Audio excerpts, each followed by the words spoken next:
નમસ્કાર મિત્રો, આજે આપણે જવાના છે ડાકોર. ચલો તમને પણ દર્શન કરાવો શ્રી રણછોડરાયજીના મંદિરે.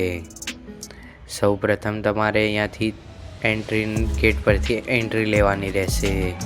ત્યાર પછી થોડે જ આગળ જઈને મંદિરના પ્રવેશ દ્વાર પાસે આપણે આવી જઈશું. તમે પણ લાઈવ દર્શન કરી લો. જય રણછોડ કોમેન્ટમાં જય રણછોડ, જય દ્વારકાધીશ લખી દેજો.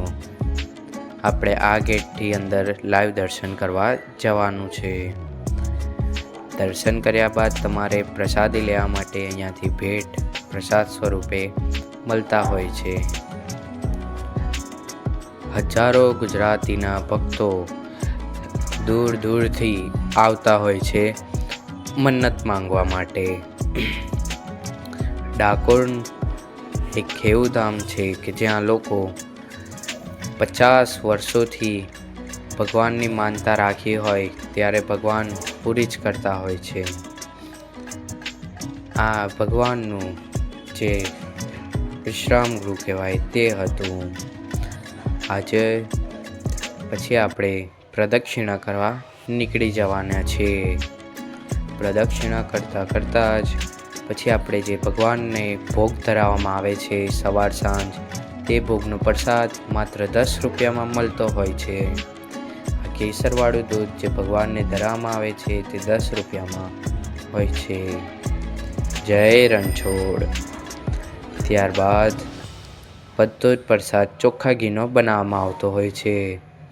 મંદિરના ટાઈમની વાત કરીએ તે સવારના 8 વાગ્યાથી લઈને બપોરના 12 વાગ્યા સુધી ખુલ્લું રહેતું હોય છે અને સાંજે 4 થી 5 કાં તો 10 વાગ્યા સુધી ખુલતું હોય છે. આ છે ડાકોરનું એક બજાર, જ્યાં તમને ઘણી બધી જાતના ખાદ્ય પદાર્થ જેવા કે બધું જ મળી જતું હોય છે. ભગવાનના પહેરવેશથી લઈને કે ફૂલો જે લક્ષ્મી માતાને પણ ચડાવવામાં આવે છે. હવે આપણે જ્યાં જઈ રહ્યા છીએ તે લક્ષ્મી માતાનું મંદિરે જઈ રહ્યા છે. કહેવામાં આવે છે કે તમે ડાકોરના દર્શન કરો રણછોડરાયજીના, તો તમારે પણ લક્ષ્મી માતાના મંદિરે દર્શન કરવું જરૂરી છે, તો જ તમારી યાત્રા સફળ થાય છે. ચાલો મિત્રો, તમે પણ દર્શન કરી લો. જય લક્ષ્મી માતા.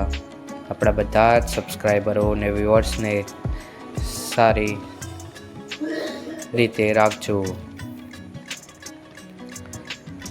પછી ત્યારબાદ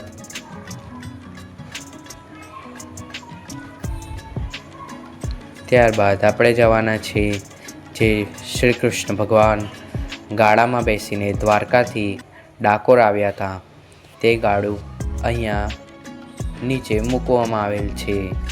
કહેવાય છે કે આ ગાડા એટલું નાનું હતું પણ એ વખત સમયમાં એ મોટું લાગતું હતું.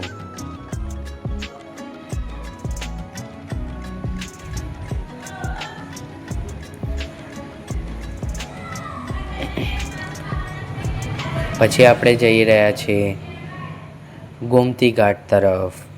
ગોમતી ઘાટ એક એવું તળાવ છે અને આ રહ્યા બાપાના ગોટા જે બહુ ફેમસ છે. લો મિત્રો, આ છે ગોમતી ઘાટ, જે આજ સુધી પણ એમાં પાણી ખૂટ્યું નથી. એ પણ એમાં એક વિશેષતાનો સવાલ છે. ગોમતી ઘાટની સામે જ શ્રી ડાકોરના ઠાકોરની ધજાથી દર્શન કરી લો. અહીંયા તમને પ્રસાદી સ્વરૂપે ઘણી બધી મીઠાઈ મળી જશે, જેવી કે ચોખ્ખા ઘીની જ બધી મીઠાઈ બનાવવામાં આવે છે.